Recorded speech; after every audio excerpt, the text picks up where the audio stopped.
If you want to learn to become a photographer, what's the best kind of camera to learn on? I mean, that's a good question that we don't often cover, we don't often think about. In this video, we're going to look at some characteristics of a camera that's going to help us learn to master the tools of the trade.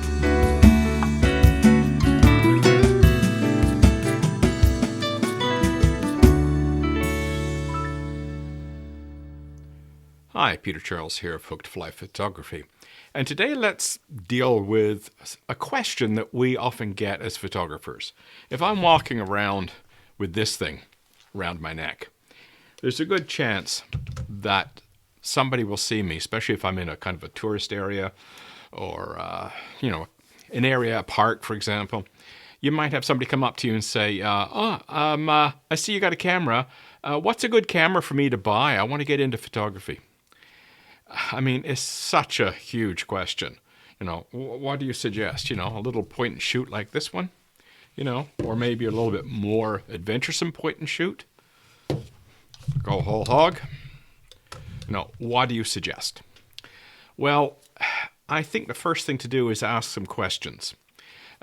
Because I think the thing to determine is whether the person is interested in learning to become a photographer, wants to learn photography, or simply wants to take some nice pictures or wants to look impressive carrying something like this around. So, what is the person's motivation?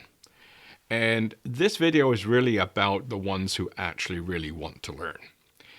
It isn't about the rest.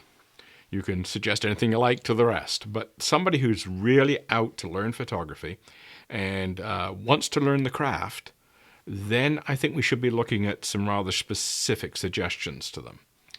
Now, before I get into that, I want to talk about my own training background, so you know that I'm not coming out of this blind. Back in the 1980s and 1990s, I was heavily involved in training, continuing education, internal training in the company I worked for. I taught management, business subjects. I taught computer subjects. I also wrote and produced training material that was used in community colleges all across Canada. Back then, I had a fairly extensive background in training. More recently, after retirement, I have been teaching fly fishing and fly casting. Done quite a bit of that, teaching upwards of 100 people a year. Plus, I've also been doing a bit of photography teaching as well. So that's my training background. Now, I'm also an aviation buff as well. And one of the things I encountered, going through some of the stories about aviation, is that the Royal Air Force has a philosophy about its training aircraft, which is very interesting, in that they don't want the aircraft dangerous to fly or difficult to fly. That wouldn't work very well, would it? But they don't want it easy to fly either. They don't want the aircraft that'll fly itself. They want the student pilot to have to pay attention to what they're doing. So they have to fly the aircraft. They just can't lean back and let the airplane do its thing. If you got into photography in the 1980s and you went to, say, a community college, you would have been handed a Pentax K1000. It's the photographic equivalent of those training aircraft. It's a basic camera, all mechanical, all manual. The only thing the battery in it did was power the light meter. And if the battery died, you could still use the camera. Just didn't have a light meter. So it was stripped down, basic, and it did nothing for you. You had to do everything. You had to control the camera. You had to focus it. You had to set your exposure. You had to make the decisions. The camera did not make any decisions for you. Now, unfortunately, from a training perspective, we don't have anything that looks like a K1000 today. Everything is autofocus, auto exposure, auto this, auto that, algorithms and AI and whatever.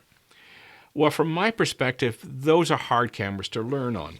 Let's take this little guy, for example. This is an easy camera to use if you put it on automatic. Bang, bang, bang, bang, bang. It'll do a lot of the work for you. Is that a good training tool? Well, from my perspective, no.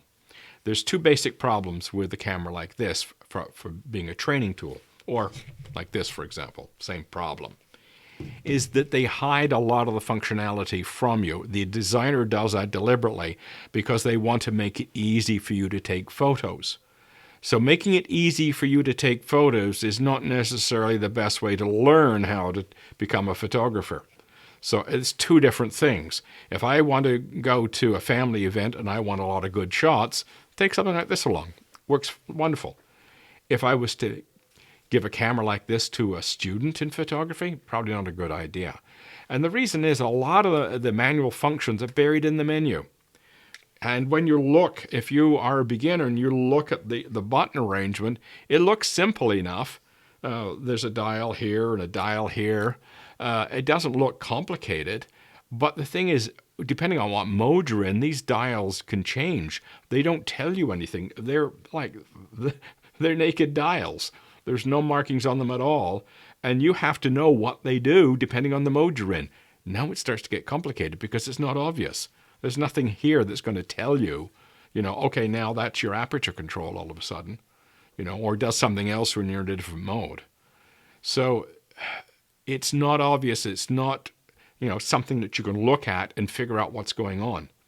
It's buried in the menu. When you get to something like this camera, well, you can see you have dials that show what's going on. There's your shutter speed, blindingly obvious. There's your aperture, blindingly obvious. This is like a Pentax K1000, only a lot more bells and whistles. You have exposure compensation, plus and minus. I mean, this does the same job as being exposure compensation, but there's no markings on the dial. So you have to remember that you're in this particular mode, you can use it for compensation, but you're in a different mode, it doesn't work. Or it does something different. So in this one, all the dials are there. But this is an expensive camera. It's complicated, visually complicated, and it does a lot of stuff. So is there alternatives? Well, I used to own a Fujifilm XE1, and I would put manual lenses on it. And wow, that really was a good, simple digital camera. Especially if you put an old manual film lens on it. It was fantastic. I love using it. I also had an old X Pro 1 that I did the same thing. And an XT10. Put manual lenses on it. And when you did that, all of a sudden this camera started to operate like an old SLR. And now you had to think, you had to focus, you had choices about your focusing. The same with your aperture settings and your shutter speed settings. And it was all visible. I mean, this is an X100V, but it's the same idea. This is very much like an old rangefinder camera from the 1980s. You've got your shutter speed dial, your aperture ring, your focusing ring, and you have your exposure compensation here. Very, very simple camera to operate compared to, actually, if you're going to learn photography, this is the difficult camera and this is the easy camera. If you just want to go snap pictures, well, they're both easy depending on your settings. Take this one. This is an X Pro 3, but I used to have an X Pro 1. Great choice when you are, going out into photography for the first time. Taking an X Pro 1 with an old manual lens on it, it's a great option. So there are ways to sort of replicate that old K1000 feeling in photography today with simple cameras like the XC series or the XT series, XT10s, XT20s, the X Pro 1s. These cameras are laid out like an old SLR, and if you put a manual lens on them, they are effectively an old film camera with a digital heart. There's also some other choices on the menu as well. You can look at the Panasonic LX100.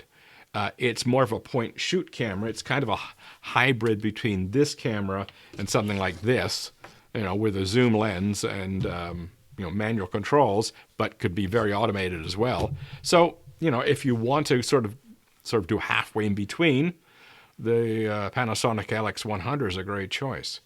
But I think when you're looking at from a teaching perspective, you want the controls to be obvious. We want to be able to see the controls, know what they do, versus have them all hidden, and you got to go diving into a menu to figure where they are. I mean, this little camera works great on manual, but trying to work it on manual, this is a lot easier, way easier on manual. So these are the sorts of things that you don't want the camera doing everything for the person, and so they don't learn anything. You've hidden it all. and let the camera do it for you. That's fine if you just want to go out and take pictures of a family event. But if you want to learn to be a photographer, you don't want to bury the controls in a menu. You want them to be obvious. You want the person to actually be able to see what they're doing. So bottom line is, simple cameras, like you could buy an old version of the X100, an old version of this, or an old version of this, and get a relatively inexpensive camera. You could put a prime lens on it, or you could get an old manual film lens and put it on it with an adapter or a converter. And it's a great way to learn, and you haven't spent a lot of money. And then when you want to spend money and get something exotic, well, then you can. But you will learn better with a simple camera and a simple setup than something where everything is hidden inside. And you've got to go digging in the menu to learn how to run it on manual, and it starts to get confusing and difficult. So, bottom line, when you're asked these questions, when you're out there with your camera and say, what should I buy to learn photography? The operative thing is, do they want to learn, or they just want to go take nice pictures at a family event or at a sporting event or whatever? And if they want to learn, think in terms of these manual controls, the basic layouts. That's what we learned on, 40 years ago, 50 years ago, things like Pentax K1000. Basic cameras with basic controls that you had to learn how to use, just like those old RAF trainers, you had to learn how to fly them. You have to learn how to use these, and you actually become a better photographer because you've mastered the tools. And you can't really be good at anything until you master the tools, whether it's becoming a chef, an artist, a sculptor, whatever it is. You have to master your tools first. And this gives you the ability to master your tools. So keep that in mind the next time you're asked a question, what camera should I buy? So give it some thought. Cheers.